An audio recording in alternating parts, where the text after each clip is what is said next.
que é uma fonte inesgotável. Quanto mais nós lemos e estudamos, descobrimos que não sabemos nada, né? A palavra de Deus é uma fonte inesgotável, é maravilhosa.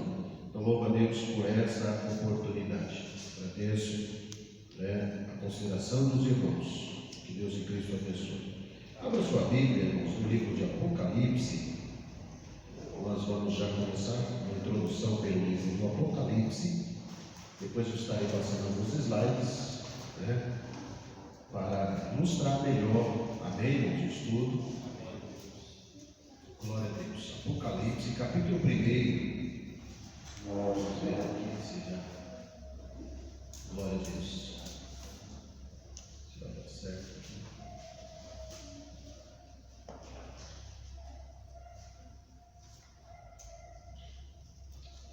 Glória a Deus. Apocalipse, capítulo 1, verso 19. Quantos irmãos nós estamos nos ajudando ali? Na exposição, capítulo 1, verso 19. Nos diz assim: escreve as coisas que tens visto, e as que são, e as que depois dessas hão de acontecer. Na outra versão que temos ali está: escreve as coisas que tens visto, e as que são, a mesma versão, e as que depois destas hão de acontecer. Amém? Irmãos, quando nós falamos de escatologia, passando rapidamente aqui pela definição, deixa eu ver se. Glória a Deus. Muito bem. Então, escatologia, nós temos aí a palavra escatologia, que quer dizer o quê? A doutrina das últimas coisas. Escatólogos, grego, últimas.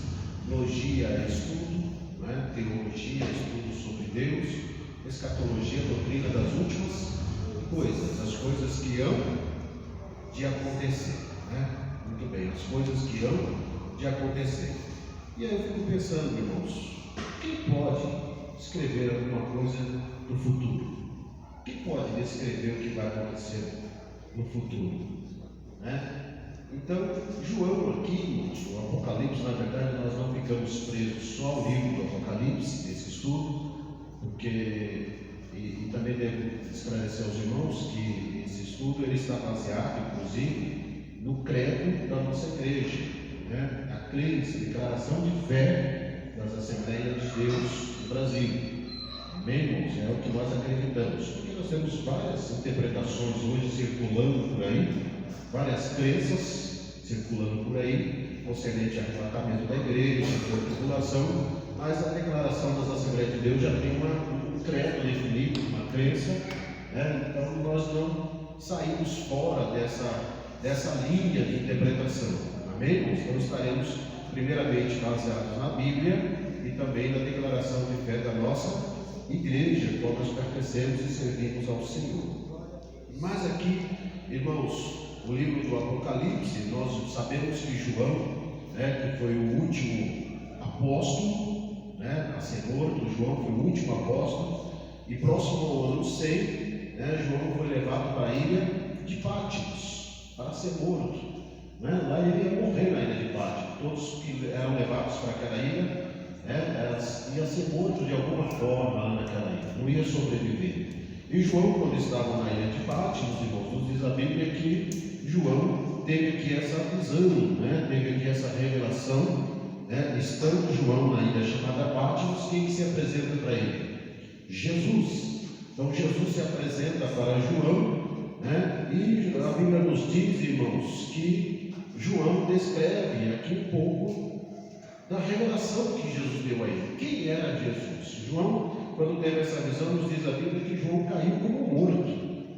Caiu como morto diante dessa revelação de quem era Jesus. E quando Jesus fala com João, ele diz aqui no verso 19, primeiramente João começa a descrever a revelação de como era Jesus. Seus olhos eram como chamas de fogo, seus pés como latão reluzente, seus cabelos brancos como a lã.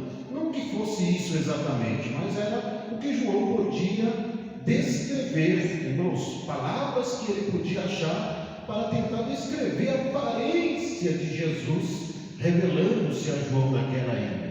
João, que estava para morrer, já estava condenado, Jesus se apresenta a ele, e depois, irmão, João tem essa visão sobre quem é Jesus. Ele caiu como morto, e ele pôs sobre ele a sua destra e disse: levanta-te, João, não temas, eu sou o primeiro e o último. Eu sou o primeiro e o último, o alfa e o ômega. E o verso 19 nos diz aqui, irmãos, o verso 18 ainda: e o que foi e o que vive, fui morto, e eis aqui estou vivo para todo o sempre. Amém. E tenho as chaves da morte e do inferno. Aí o verso 19 que nós lemos: escreve as coisas que tens visto. O que João viu? Essa revelação de Jesus. Jesus se apresenta para ele. Então escreve, João, o que você viu. Segunda coisa, as coisas que são. Ou seja, escreve o que você viu, passado. Escreve as coisas que são, presentes, que estão, as coisas que estão acontecendo agora. E João, e depois, por último, diz: escreve as coisas que depois dessas hão de acontecer. Escreve o que vai acontecer. Depois a história nos mostra, irmãos, que João sai dessa ilha, volta para Éfeso, e lá João então escreve a revelação de Jesus. E João escreve, irmãos, resumindo aqui o Apocalipse, capítulo 1 fala dessa revelação que Jesus deu a João quando ele estava lá na ilha. Então João escreve a revelação, como era, como Jesus se apresentou para ele. Aí o capítulo 2 e o capítulo 3 de Apocalipse, João escreve as coisas que estavam acontecendo naquela época. O que estava acontecendo na época de João? Para quem João escreveu, irmãos? Capítulo 2 e 3, ele escreveu as 7 cartas, 7 igrejas da Ásia, Tiatira, Pérgamo, Filadélfia, Laodiceia. Então ele escreve as 7 cartas às 7 igrejas da Ásia. Então eram coisas que estavam acontecendo naquela época. É claro que essas cartas, irmãos, que foram escritas àquelas igrejas, tem lições espirituais para nós hoje. Tem lições espirituais para nós hoje. Tem promessa também para nós hoje. Tem correção, tem promessa, tem tudo para nós hoje. Mas foram escritas para aquelas igrejas daquela época. Aí eu fico perguntando, irmão, se João estava na ilha, como é que ele sabia o que estava acontecendo na igreja de Tiatira? Se João estava na ilha de Patmos, como é que ele ficou sabendo o que estava acontecendo na igreja de Filadélfia, de Laodiceia, de Sardes? Como é que ele sabia o que estava acontecendo? João estava na ilha, mas o Senhor da igreja estava lá. O Senhor da igreja estava lá nas 7 igrejas da Ásia. João era limitado, mas o Senhor da igreja é ilimitado. Ele sabe tudo, ele conhece tudo, ele vê tudo, ele sabe cada detalhe da nossa vida, ele conhece tudo. Então João escreve o que está acontecendo. Deus é maravilhoso. Irmãos, através dessa palavra, Deus revela coisas maravilhosas, porque ele sabe todas as coisas. Então, João escreve as coisas que estavam acontecendo naquela época. As igrejas da Ásia, cada uma tinha um pormenor, tinha uma situação, e João então escreve a 7 cartas dessas 7 igrejas da Ásia. Porém, irmãos, a última parte do verso diz: escreve as coisas que depois dessas hão de acontecer. Aí começa a ficar um pouquinho mais difícil, humanamente falando. Como que ele vai escrever as coisas que vão acontecer? Como? O mesmo Senhor que conhece as igrejas da Ásia, o mesmo Senhor que conhece cada igreja com suas particularidades, ele conhece o futuro, ele sabe todas as coisas. Para Deus não tem, irmãos, para Deus não tem passado, presente, futuro, ele está além disso. Ele é Senhor. Deus já sabe o que vai acontecer em 2030, Deus já sabe o que vai acontecer em 2050. Ele é soberano, ele está acima do tempo, acima do espaço, ele sabe tudo. Então não precisamos, irmãos, ficar preocupados. É o que vai acontecer com a terra agora, o que está acontecendo nesses últimos dias. Olha, há uma preocupação da situação que nós estamos vivendo no mundo, mas nós sabemos que o Senhor da igreja está conosco, que o dono da igreja está conosco, ele sabe todas as coisas. Amém? Podemos descansar nele? Podemos descansa nele, tem promessa de Deus para a nossa vida, tem bênção, Ele sabe todas as coisas. E aí, irmãos, a última parte do verso, as coisas que depois dessas hão de acontecer, lá no capítulo 4. Capítulo 4, verso 1. O que diz o capítulo 4, verso 1 de Apocalipse? Só esse verso para nossa meditação. Capítulo 4, verso 1. Glória a Deus. Capítulo 4, verso 1 de Apocalipse. Então, voltando. Capítulo 1, as coisas que João viu. A revelação de Jesus. Capítulo 2 e 3, as coisas da época. As 7 cartas, 7 igrejas da Ásia. Capítulo 4, aí muda o cenário. Capítulo 4 muda outra vez a história. Capítulo 4, verso 1 diz: depois destas coisas, olhei e eis que estava uma porta aberta no céu, e a primeira voz, que como de trombeta ouvia falar comigo, disse: sobe aqui e mostrar-te-ei as coisas que depois dessas hão de acontecer. Capítulo 4, João, irmãos, é arrebatado ao céu.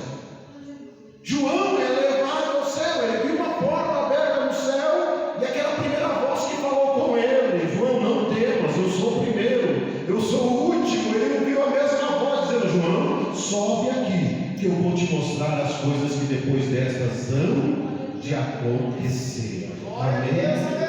O que João vê, irmãos? Capítulo 4 e capítulo 5 de Apocalipse. João agora é arrebatado ao céu, e lá no céu João começa a ver algumas coisas. Lá no céu João vê, irmãos, 24 tronos se prostrando, os anciãos se prostram diante do Cordeiro, em adoração ao Cordeiro. João vê, irmãos, essa revelação dos anciãos se prostrando, adorando. Ele vê a revelação dos animais, representando aqui os animais que tem uma representação dessa visão. João vê isso no capítulo 4. No capítulo 5, irmãos, João vê o quê? Um livro. João vê um livro. E esse livro, diz a Bíblia, que ele estava selado, um livro selado, com 7 selos. Esse livro selado com 7 selos representaria o futuro, representaria as coisas que vão acontecer. E de repente, irmãos, ele ouve aquela voz dizendo: quem é digno de abrir o livro e desatar os seus selos? Quem vai abrir o livro? Quem vai desenrolar essa história? Quem vai abrir agora o livro? E quem é digno de fazer isso? E houve um silêncio. Não tinha ninguém digno de abrir o livro, nem na terra, nem embaixo da terra, e nem no céu. João começa a chorar. E mais um dos anciãos olha para ele e diz: João, não chores. Eis aqui o leão da tribo de Judá. Ele é digno de abrir o livro e de desatar os seus selos. João, ele foi morto, mas ele reviveu, e com o seu sangue ele comprou para Deus pessoas de toda tribo, língua, povo e nação. Ele é o Cordeiro que é digno de abrir o livro. Ele que vai desenrolar essa história. Aleluia. Em João, o evangelista João diz que todas as coisas foram feitas por ele. No princípio era o verbo, era a palavra, e a palavra era Deus, e a palavra estava com Deus. Todas as coisas foram feitas por ele, sem ele nada do que foi feito se fez. Ele é o primeiro, ele é o alfa, ele é o ômega, ele é o fim. Aleluia, ele que vai desenrolar a história. Não tem anjo, não tem arcanjo, querubim, serafim capaz de fazer isso, mas o Cordeiro de Deus que tira o pecado do mundo, ele é digno de abrir o livro e de desatar os seus selos. Amém? Irmãos, aqui nós temos então no capítulo 4, capítulo 5, João estava lá no céu quando teve essa revelação. Ele foi arrebatado E aí vem, irmãos, o capítulo 6 de Apocalipse, que nós não iremos falar hoje. Provavelmente o capítulo 6 iremos falar na próxima semana. Do 6 de Apocalipse, a maior parte, até o 19 de Apocalipse. Do 6 ao 19 de Apocalipse, ele se dará num momento chamado Grande Tribulação. Grande tribulação. Então, do 6 ao 19 do Apocalipse, com raras exceções, mas a maior parte dos acontecimentos aí se dará num período chamado Grande Tribulação. Nós falaremos sobre ele, porque irmãos, os céus não foram abertos ainda.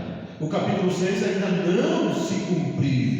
O capítulo 6 aponta para o futuro, aponta para a escatologia. Quando vai ter a abertura dos selos, que nós vamos ver na próxima semana, se Deus assim permitir, aí vai ter lá os primeiros selos, 4 cavaleiros do Apocalipse, cavalo branco, cavalo amarelo, o vermelho e o preto, que simboliza a falsa paz, a fome, a guerra e a morte. Falaremos sobre isso na próxima semana, se Deus assim permitir. Amém, irmãos? Então, do 6 até o 19, porque no 19 já é o final da grande tribulação. No 6 é o começo da grande tribulação. É a falsa paz. No 19 é o outro cavalo branco, que ele já veio para vencer, ele já veio para terminar com a grande tribulação. E esse do 19 é Jesus. Nós falaremos sobre isso na próxima semana, se assim Deus permitir. Amém? Glória a Deus. Agora vamos, irmãos, antes de falarmos, quando nós falamos em escatologia, a primeira coisa que vem à cabeça já é grande tribulação, grande tribulação, que é um evento que vai ocorrer na face da terra, mas vamos falar sobre isso depois. Eu costumo começar a falar, irmão, sobre esse assunto, sobre a morte. Por quê, pastor? O que morte tem a ver com escatologia? Que morte tem a ver com escatologia?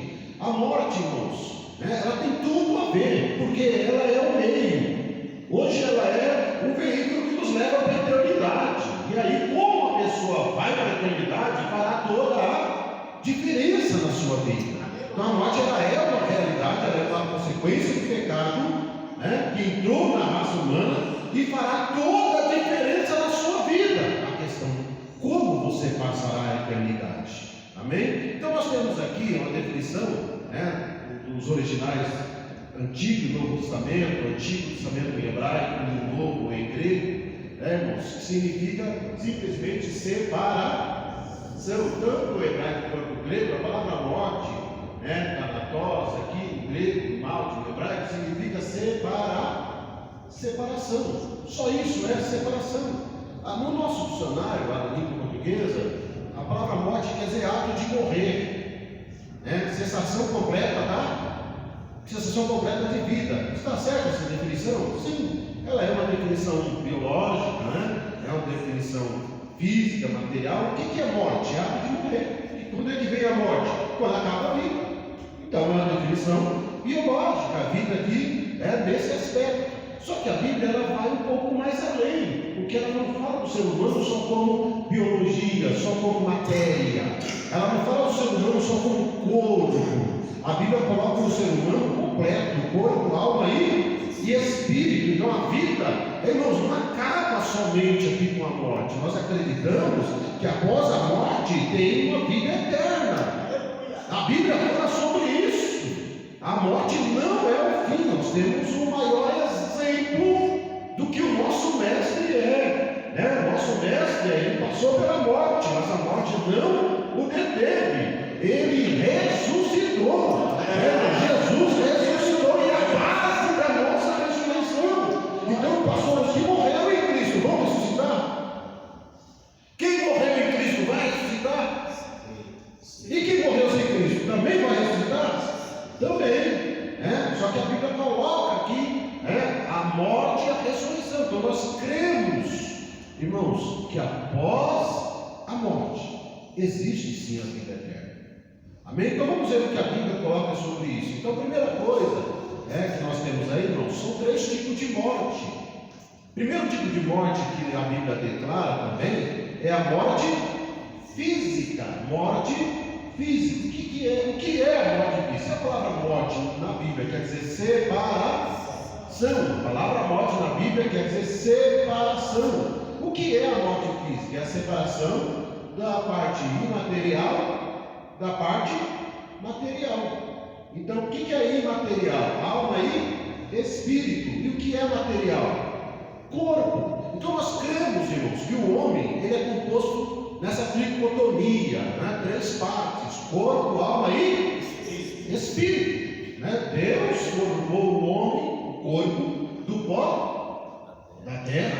É isso? Deus formou o homem do pó da terra, corpo, matéria, e soprou nas suas narinas, ele passou a ser alma vivente. Então o homem tem aí, irmãos, essa parte imaterial, é alma e espírito. Por que imaterial? Porque alma e espírito não se pega, você não sente, você não apalpa ela. Ela é imaterial. O corpo, irmãos, que é matéria, faz nós termos consciência do mundo físico, né? Do mundo material, através dos 5 sentidos, tá? Olfato, visão, né? E audição e paladar, né? Então nós temos contato com o mundo físico através do corpo. Amém? Nos comunicamos através do corpo, nesse aspecto material. Mas temos a alma e espírito. O que é alma, então, segundo a Bíblia? A alma, irmãos, é a sede das nossas emoções, nossa personalidade, né? Quem nós somos realmente. A alma é a sua individualidade, quem você é. O espírito, irmãos, ele é imaterial também, mas é o que faz nós termos comunhão e contato com Deus, com o mundo espiritual. Então o espírito faz nós termos consciência do mundo espiritual e a alma do mundo pessoal. Quem eu sou, né? Minha personalidade, como foi desenvolvida, né? Nossa personalidade, nossas emoções, faz parte, né? Do mundo pessoal. Então a alma, irmãos, cada um tem uma diferente do outro, cada um tem um jeito de ser, cada um tem um jeito de pensar, né? Fala da sua individualidade, quem você é realmente, a sua alma. É claro que muitas vezes nós acabamos cometendo alguns equívocos, né, irmãos? Quando nós julgamos as pessoas, às vezes, nós julgamos a pessoa pela aparência, corpo, né? Você olha para uma pessoa e você faz aquele pré-julgamento, né? Eu fui com a cara daquela pessoa, né? Você nem conhece a pessoa, mas ela não é o que você está vendo. Ela não é o que você está imaginando. Ela é a individualidade, o que está dentro dela, o que ela é a personalidade. Depois você começa a conhecer a pessoa, começa a conversar com ela, aí você chega, meu Deus, ela é uma outra pessoa, não é nada daquilo que eu imaginava. Por quê? Porque a alma é a sua personalidade, quem realmente ela é. Amém, irmãos? E nós louvamos a Deus por isso. Por quê, irmãos? Porque Deus não nos conhece pela aparência. Deus não nos julga pela aparência. Deus olha para o coração. Deus olha para a tua individualidade, tua alma, tua maneira de expressar, de ser. Deus conhece você como ninguém conhece. Nem você mesmo conhece, né? Quem você é. Agora Deus te conhece. Deus sabe quem você é. Deus conhece o teu pensamento, Deus conhece o teu gemido, o teu sofrer, o teu falar. Deus sonda todos os detalhes da tua alma e da tua vida. Essa palavra é maravilhosa. Glória ao nome de Jesus. Então, e o Espírito? O Espírito, irmãos, ela está junto com a alma, é imaterial. E o Espírito faz nós termos consciência do mundo espiritual. Amém, irmãos? Quando nós adoramos a Deus, a Bíblia diz o quê? Os verdadeiros adoradores adorarão ao Pai em espírito e em verdade. O Espírito de Deus, a Bíblia diz que testifica com o nosso espírito que somos filhos de Deus. Quem faz você estar aqui acreditando nessa palavra? Não é pensamento meu, não é pensamento de homem algum. Não, ninguém fez a sua cabeça. Quem faz você acreditar que Deus é Senhor, que Jesus morreu por você, que um dia Ele voltará? É o Espírito Santo de Deus que testifica no seu coração. O Espírito Santo de Deus fala dentro do teu coração. Irmãos, essa convicção ninguém tira. Essa convicção ninguém tira, é pessoal. Quem já teve experiência com Deus assim? Quem já sentiu a presença dele? Oh, irmãos, é incomparável. O Espírito de Deus é real, ele testifica conosco.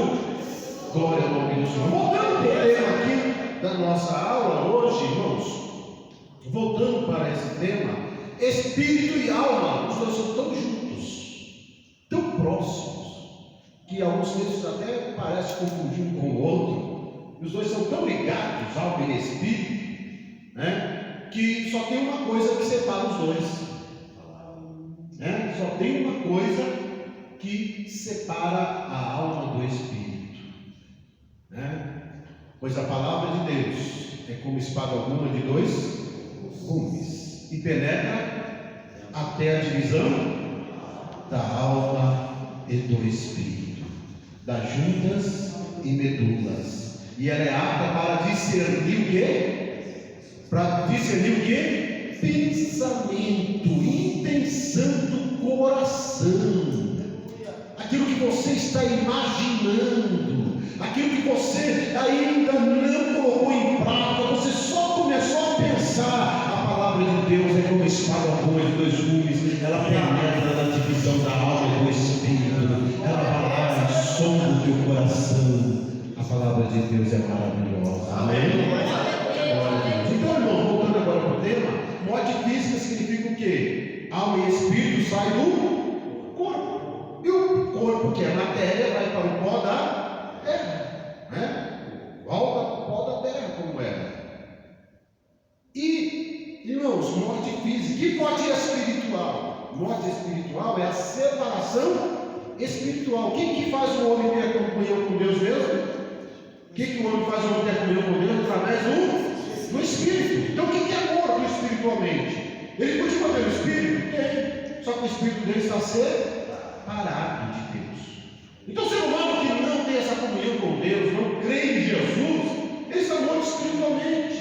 Como assim morto espiritualmente? Tem espírito, tem alma, tem corpo, mas o espírito dele está separado. Morte quer dizer separação. Não tem comunhão com Deus, não sente. Todos nós estávamos assim. Todos nós estávamos assim. Romanos 3:23. Porque todos pecaram e destituídos, afastados estão da glória de Deus. Todos pecaram. Todos nós estávamos assim. Romanos 6:23 diz: porque o salário do pecado é a morte. É a morte, é a separação. É separação. O salário do pecado é a separação. Mas o dom gratuito de Deus é o quê? A vida eterna. Então tem solução para a morte espiritual? Tem solução para a morte espiritual, irmãos? Tem jeito para a morte espiritual? Tem. Você que se sente morto, separado de Deus, não tem comunhão com Ele, não sente a alegria da salvação da alma. Tem solução? Tem. Quem é a solução? A Bíblia diz que há somente um mediador entre Deus e o homem. Quem é o único mediador entre Deus e o homem? Quem é o único, irmão? Não tem ninguém mais, não tem outra pessoa, não. A Bíblia diz que há somente um único mediador entre Deus e o homem. Quem é? Jesus Cristo. Amém? Não tem solução para a morte espiritual? Tem solução? Tem. Jesus Cristo é a solução. Jesus é a solução. E a morte física? Bom, a morte física, enquanto estivermos aqui, todos nós estamos sujeitos a passar por ela. Uns vão mais jovens, outros vão mais idosos, outros vão ainda como crianças, né? Não tem escolha. A morte física ela vem para todo mundo. Amém, irmãos? Só tem uma exceção que nós acreditamos que não passará pela morte física. Tem uma exceção, que a Bíblia fala que não passará pela morte física, né? Está lá em 1 Tessalonicenses capítulo 4. Amém, irmãos? Os que morreram em Cristo ressuscitarão, e nós que ficarmos vivos para a vinda do Senhor seremos arrebatados. Então quem for arrebatado não passará pela morte física.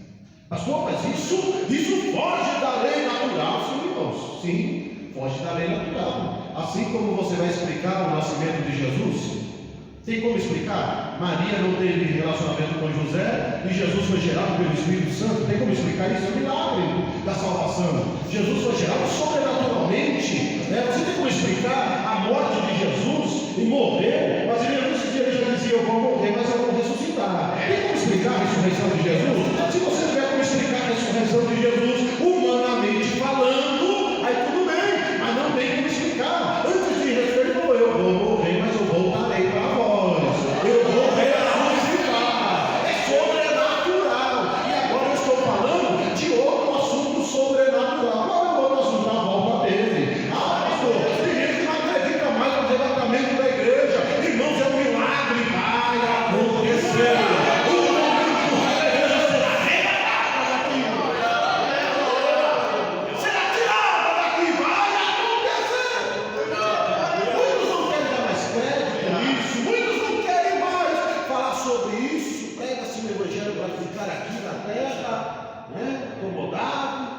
Jesus prometeu, assim como ele disse que ele ia ressuscitar, ele prometeu que voltaria para buscar a sua igreja, a noiva do Cordeiro. Amém, irmãos? Então, morte física, morte espiritual. O terceiro tipo que a Bíblia descreve é a morte eterna. Morte eterna. O que é isso? A Bíblia chama isso também de segunda morte. Segunda morte será a separação eterna de Deus. Separados eternamente de Deus. Quando isso vai ocorrer? Nós falaremos sobre isso outro dia, mas será só no juízo final. Trono branco. Está na Bíblia isso? Está na Bíblia. Morte eterna. É a separação definitiva. Amém, irmãos? E para avançarmos um pouquinho mais, vem a pergunta: para onde as pessoas vão após a morte? Para onde vão? Será que a Bíblia fala alguma coisa sobre isso? Quem já foi lá e voltou para poder dizer alguma coisa? Quem já morreu, ficou lá no lugar e voltou depois para dizer alguma coisa? Como que é esse lugar? No Antigo Testamento acreditava-se, irmãos, que existia vida após a morte? Acreditava-se? Sim, acreditava. No Antigo Testamento, no hebraico, esse lugar é chamado de Seol. Seol, lugar para onde vão as almas dos mortos. Sabia, acreditava que morria em algum lugar a alma das pessoas. No grego, no Novo Testamento, a palavra Hades, que é a mesma do Seol, lugar para onde vão as almas daqueles que partiram. Então, como era esse lugar? Nós só temos a crença que existia esse lugar. Tem um salmo que diz, Salmo 139, para onde irei? Para onde fugirei da tua face? Se eu subir ao céu, tu aí estás. Se eu fizer o Seol a minha cama, tu ali também estás. Para onde irei? Para onde eu vou fugir da presença do Todo-Poderoso? Ele é onipresente, está presente em todo lugar, tem todo o poder e conhece todas as coisas. Então tinha, irmãos, a crença que existia esse mundo dos mortos. Só que Jesus foi o primeiro a citar alguns detalhes aqui sobre esse lugar. Amém?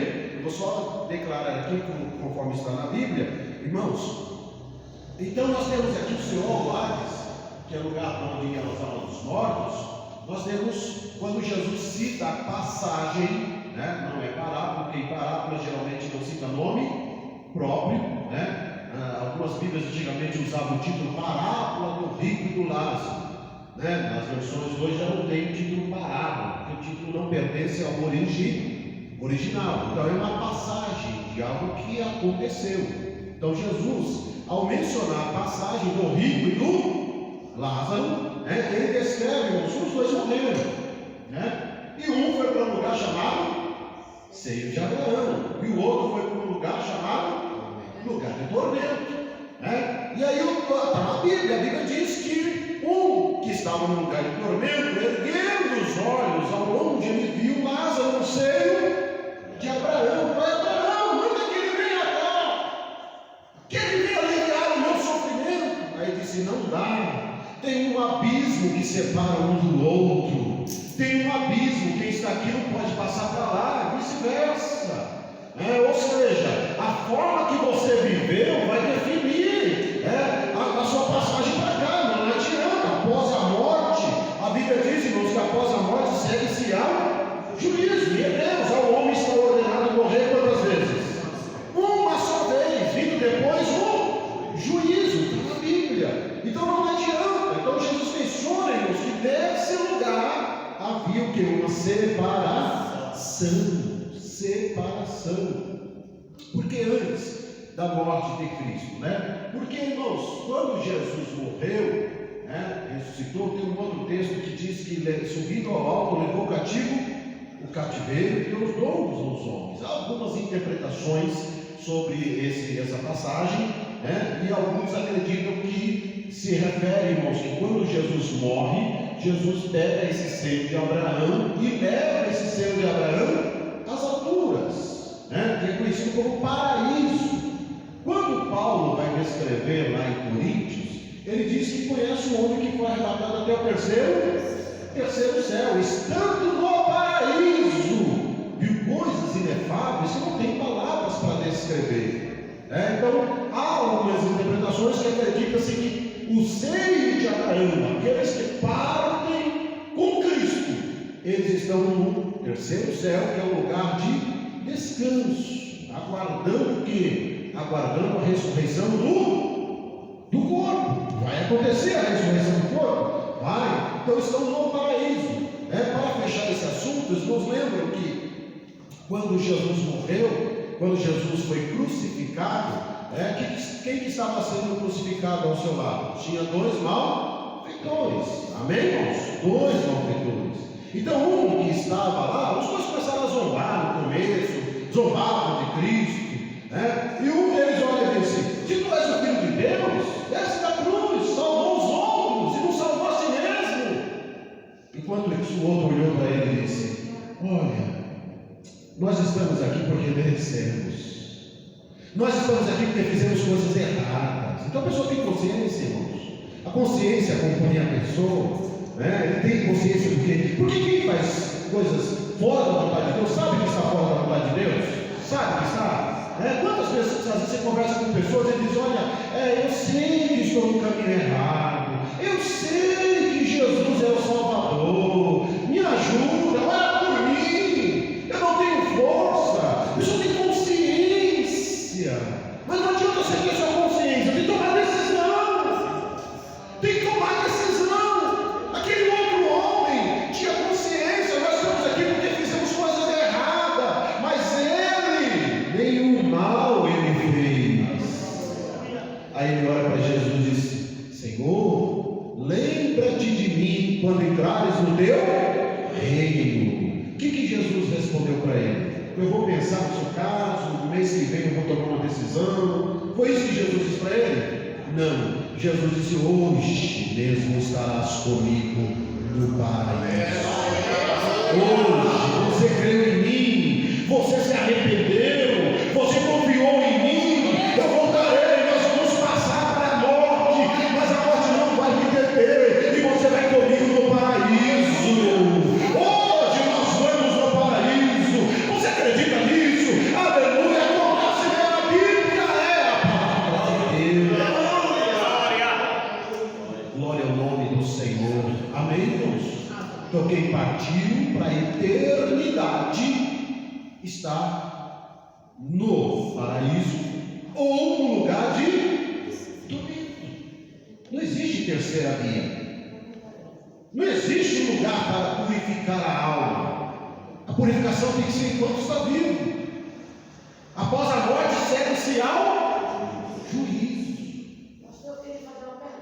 Pode só anotar para mim, por gentileza, aí fica mais didático aqui para a gente responder. Pode anotar no papel, se eu não responder hoje, eu respondo na próximo domingo. Então, irmãos, paraíso, vida eterna. Se você tiver alguma pergunta, anote aí, porque é uma coisa que no final nós vamos analisar, amém? Paraíso, não tem terceira, não tem lugar para purificar a alma depois da morte, fazer alguma coisa para salvar a pessoa. Não, você tem que fazer alguma coisa para salvar a pessoa aqui. Aqui é o lugar de salvar, aqui é o lugar de apontar, mostrar o caminho. Depois da morte não tem jeito, não tem mais solução. Amém, irmão? Então Jesus deixou isso claro, mostrou isso nessa passagem do rico e do Lázaro. Abraão, manda que Lázaro ressuscite, vai lá pregar para os meus irmãos. Aí pai Abraão disse: eles têm o que lá na terra? Tem Moisés e Elias. O que Moisés e Elias representavam? Moisés representava a lei e Elias representava os profetas, ou seja, creia na palavra. E Elias não vai voltar para mim, mas creia na palavra. Elias representa os profetas e Moisés representa a lei. Você quer vir para esse lugar? Creia na palavra, ouça a palavra, creia na palavra, que ela vai te direcionar para o caminho certo. Aleluia. Se você estiver firmado na palavra, jamais você vai ser decepcionado. Agora, se você estiver firmado no homem, se você estiver firmado na instituição, aí você pode ser decepcionado. Porque o homem falha, irmãos. O homem falha. Instituições falham. Mas a palavra, Deus tem um compromisso. Passarão o céu e a terra, mas as minhas palavras não passarão. Creia nessa palavra.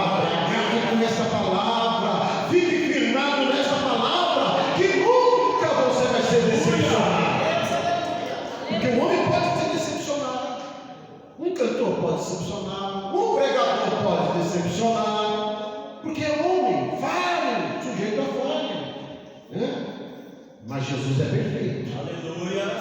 Jesus é perfeito. Amém, irmãos?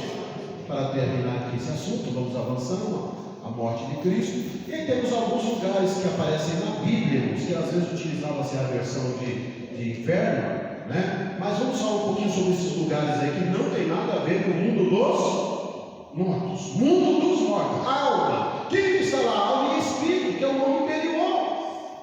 Irmãos, alma e espírito, quando a pessoa parte deste mundo, o corpo vai para onde? Para o pó da terra, acaba. E a alma e espírito é o homem interior. Alma e espírito é o homem interior. Tem um texto que Paulo diz: ainda que o meu exterior se corrompa. Corromper aí não é no sentido de pecado, é no sentido de degeneração, deteriore. Ainda que este corpo se deteriore, ainda que esse corpo se acabe, o meu interior, o alma e espírito se renova dia após dia na presença do Senhor. Aleluia, louvado seja o nome do Senhor. Então temos esses lugares. Em primeiro lugar nós temos aí o Geena, compõe duas palavras hebraicas, Gehinom, vale de Ginom, que é usado para designar um lugar de suplício, sofrimento eterno. O Geena, irmãos, a Bíblia usa muita linguagem simbólica, linguagem figurada. Amém? Então, voltando para o Antigo Testamento, a cidade de Jerusalém, a cidade antiga, né? Ela tinha, na época do Antigo Testamento, era composta de 12 portas. Hoje, a cidade de Jerusalém atual, ela tem 8 portas. Cidade de Jerusalém atual. Na época da Bíblia tinha 12 portas. E uma das portas, que era a porta do monturo, porta do lixo, né? Porta do lixo, porta do monturo. Nesse lado, irmãos, nessa porta do monturo tinha um grande vale, uma baixada. E nesse vale, irmãos, era jogado lixo, era queimado. E nesse lugar, o que acontece quando o lixo é queimado? O fogo fica aceso constantemente, né? Nesse lugar, chamado Vale do Inferno, inclusive é conhecido também como Vale do Inferno, né? Vale do Geena, Vale do Inferno, o fogo ficava aceso constantemente. Inclusive, teve algumas pessoas que sacrificavam os filhos ao Deus Moloque nesse lugar. Terrível. E esse lugar, irmãos, Jesus, ao olhar para esse lugar, Jesus fala sobre o sofrimento eterno, onde o fogo nunca se apaga. Ele faz alusão, comparando com Geena, com esse vale do inferno que tem ali, dizendo que o sofrimento eterno é a separação eterna de Deus. Então, Geena, que na Bíblia usa outras versões, temos lá o lago de fogo. Lago de fogo? Quem está nesse lugar? Ninguém. No momento. Quem vai ser lançado primeiro nesse lugar?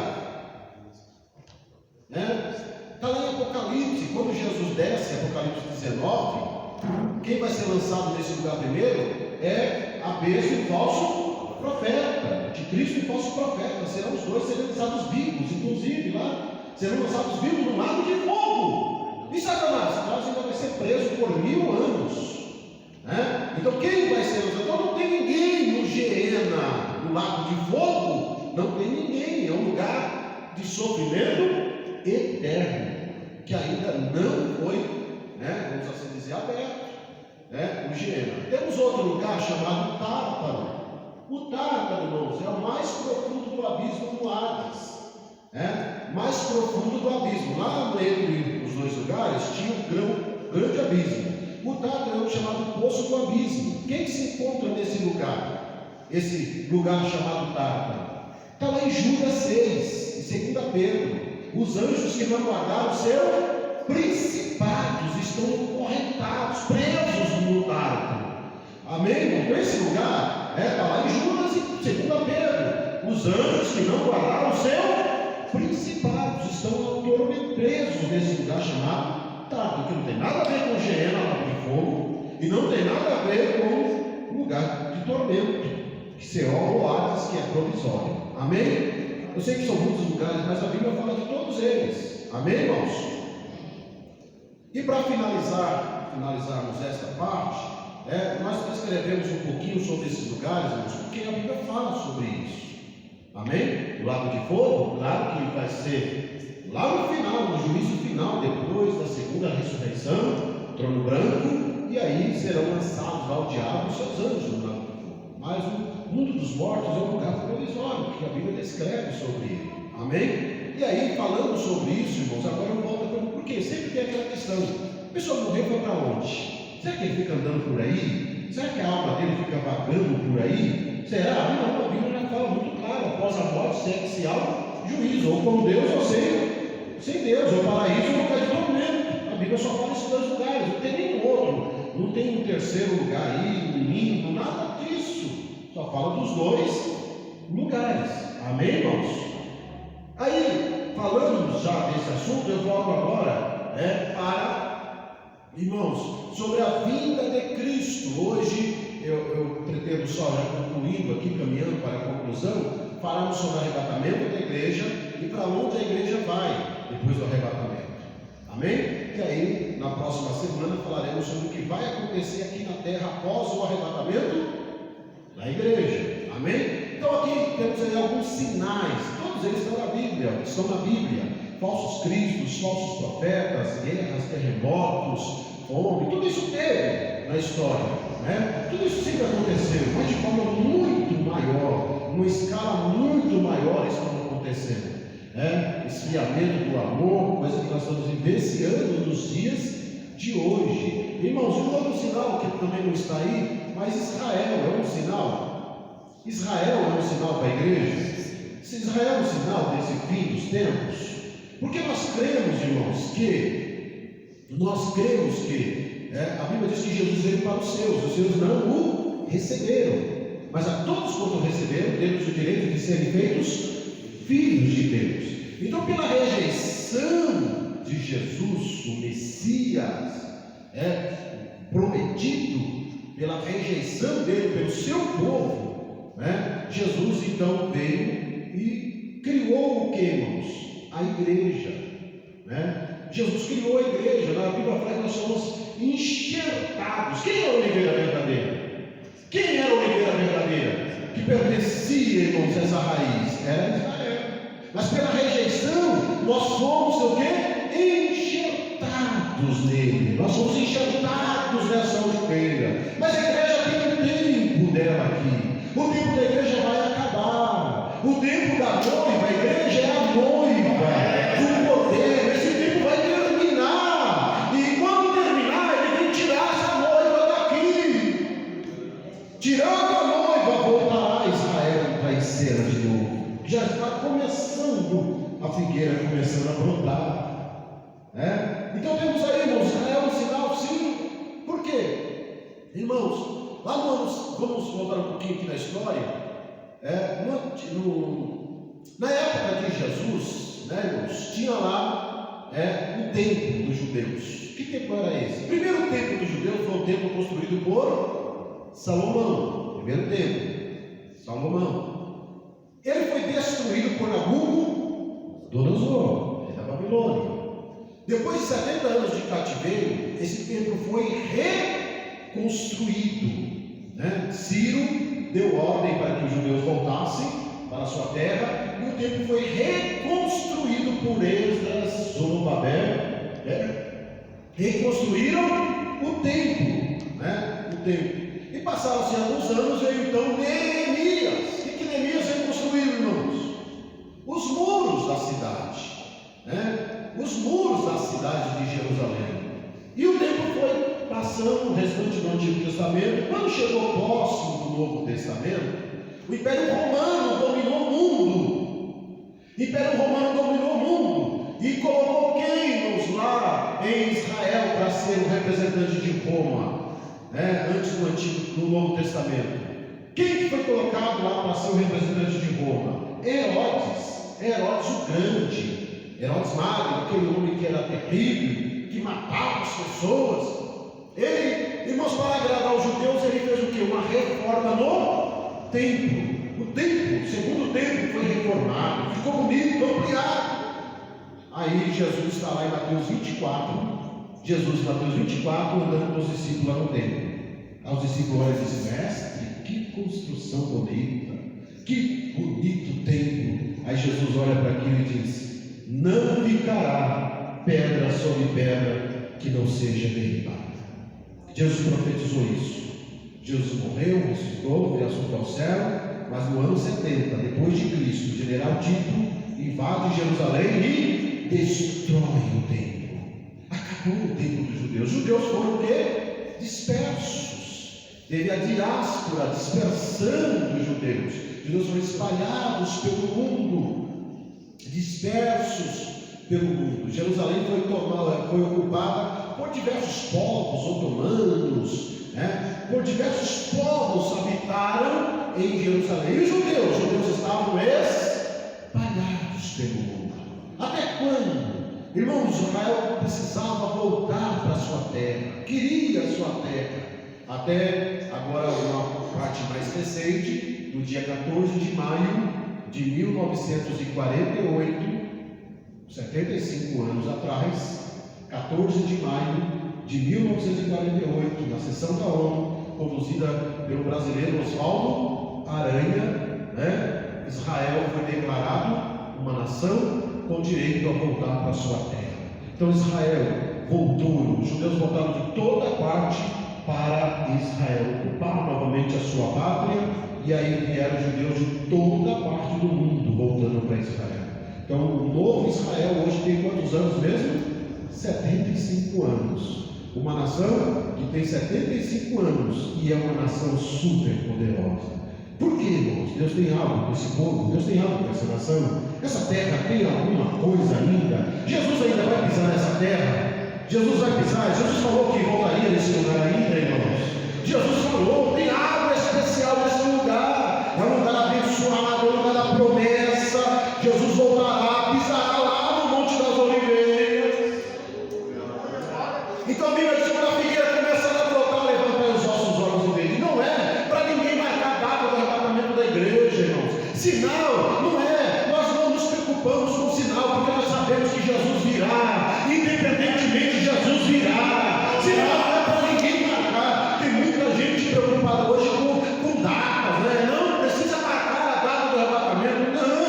Quanta gente já foi decepcionada porque marcou data. E a Bíblia não autoriza ninguém marcar data. Daquele dia e hora ninguém sabe. Amém?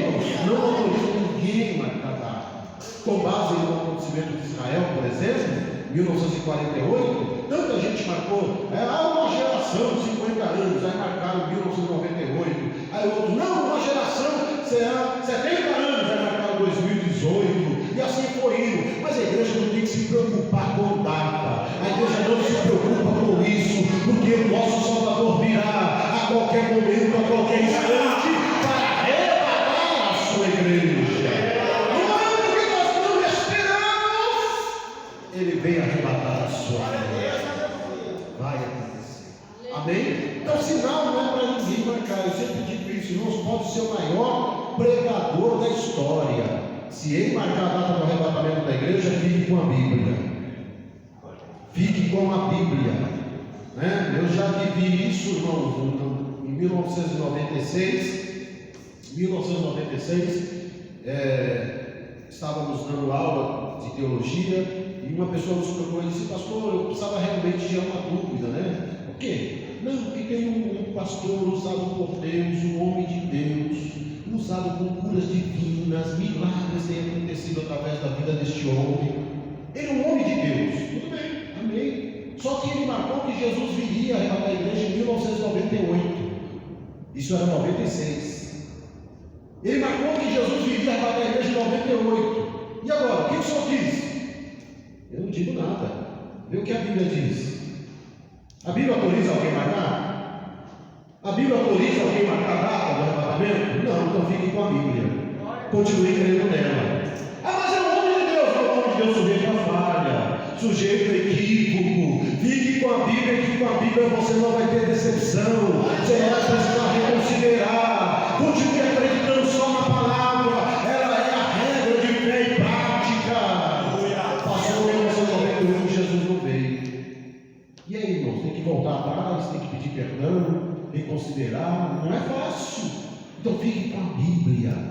Amém, irmãos? Para finalizarmos, já estamos caminhando, mais 10 minutinhos somente, amém? 9h15 já estou encerrando aqui, mais 10 minutinhos. Irmãos, a igreja foi arrebatada. Como que a Bíblia fala sobre isso? 1 Tessalonicenses 4:17. Ao soar da trombeta, voz de arcanjo, trombeta de Deus, os que morreram em Cristo ouvirão o soar da trombeta. O soar da trombeta, a voz de arcanjo, para aqueles que morreram em Cristo, ressuscitarão primeiro. Por quê? Quem morreu sem Cristo não vai ouvir o soar da trombeta. Não! Esse soar, essa voz de arcanjo, esse chamamento é para aqueles que morreram em Cristo. Ressuscitarão primeiro. E aí o texto diz: depois nós, os que ficarmos vivos, seremos arrebatados. Arrebatar é sacar, é tirar, arrebatados, a encontrar com eles nas nuvens, nos ares, a encontrar com eles nas nuvens, e assim estaremos sempre com o Senhor. Então, arrebatamento é para quem? Para quem está ligado com Cristo aqui na terra, para quem está firmado em Cristo, vai ser tirado de um momento para o outro, aleluia, e vai se encontrar com aqueles que morreram em Cristo. Aleluia, glória a Deus. Aleluia. O que vai acontecer depois disso? Depois disso, a igreja passa. Isso aqui são alguns exemplos de pessoas que marcaram. Esse jovem marcou o arrebatamento em 92. Não sei se alguns dos irmãos lembram disso. Foi em outubro de 92. Por quê, irmãos? Era a época do código de barras. Lembra disso? Quando surgiu o código de barra, todo mundo dizia que o código de barra era a marca da besta. Olha, tem um 66 do código de barra, e o código de barra era a marca da besta. Passou o código de barra, né? Quando surgiu a televisão, também muita gente dizia que a televisão era a marca da besta. Tem até um chifre, né, em cima ali. Era a marca da besta. Passou o código de barra. É o chip agora, o microchip é a marca da besta.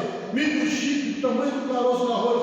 Irmãos, microchip, tudo isso são controles, tudo isso são tecnologias. É óbvio que nesse período da grande tribulação, irmãos, serão usadas as tecnologias da época? É claro que sim. Mas hoje é a marca da besta? Hoje não tem ainda essa marca, não tem ainda esse domínio, porque ele é um domínio religioso, é um domínio político, né? Tem a ver com adoração, tem muita coisa. Agora que há uma preparação para esse governo, há uma organização caminhando para isso, mas eu não devo me preocupar com isso. Por quê? Porque a igreja é a noiva do poder, a noiva será tirada. A noiva será apresentada ao Senhor. Amém? Falaremos nesse período um pouquinho mais na próxima semana. Israel aí hoje, né, tem o Muro das Lamentações, que é muito conhecido, né, é um sinal também, né, desse momento. E para terminar, arrebatar significa tirar, raptar, é um momento para o outro, arrebatamento, que a Bíblia fala sobre isso. Temos aí 1 Tessalonicenses 4:17, Coríntios e etc. Depois que a igreja for arrebatada, irmãos, ela irá passar por um lugar chamado Tribunal de Cristo. Tribunal de Cristo, irmãos, não é tribunal para julgar, para condenar. Por que não? Tribunal aí, no sentido original, é como se fosse um palanque, a palavra bema. Sabe quando você vai premiar alguém? Quando alguém participa de uma competição que ele vai... Só que nessa competição, nessa participação, irmãos, nessa competição humana só tem um que leva o prêmio, não é isso? Nessa competição humana só tem um que leva o prêmio. Mas nessa divina aqui não, todos que chegarem lá já estão premiados. Quem está lá já está garantido. Os que morreram em Cristo já estão garantidos. E nós que estamos aqui temos que continuar lutando para chegar lá. Então o que seria esse tribunal de Cristo? Que não tem nada a ver com o trono branco. O trono branco é juízo final. Tribunal de Cristo, irmãos, é para galardoar a cada um segundo as suas obras. Obra não é para salvação. Ninguém vai ser salvo por obras. Eu vou fazer caridade para ser salvo. Não.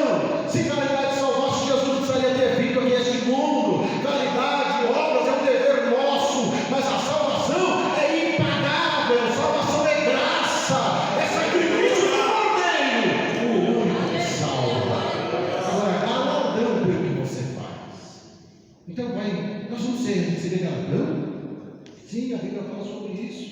Se vamos receber galardão, nós teremos consciência do que fizemos? Teremos consciência do que fizemos? Do que somos? Né? Teremos consciência? Já pensou você receber o galardão se você não lembra nem quem você é? Eu? Quem sou eu? O que eu fiz? Receberemos galardão, está na Bíblia. Amém? É a recompensa. Paulo usa, irmãos, para finalizar aqui, alguns materiais que simbolizam as nossas obras. Só uma comparação. Primeiro material, ouro, prata e pedras preciosas. Os três primeiros aqui são materiais que representam o que nós fazemos. Ouro para a glória de Deus, prata, redenção, pedras preciosas que você faz mediante o trabalho do Espírito Santo, a ação do Espírito Santo. Esses três materiais, quando você passa no fogo, ele resiste ao fogo. Então o que você faz na igreja para a glória de Deus vai ter galardão. O que você faz mediante a redenção de Cristo vai ter galardão. O que você faz pelo Espírito Santo de Deus vale a pena. Vale a pena pregar, vale a pena evangelizar, vale a pena trabalhar na igreja, vale a pena cantar, adorar, mediante a unção do Espírito de Deus, vale a pena.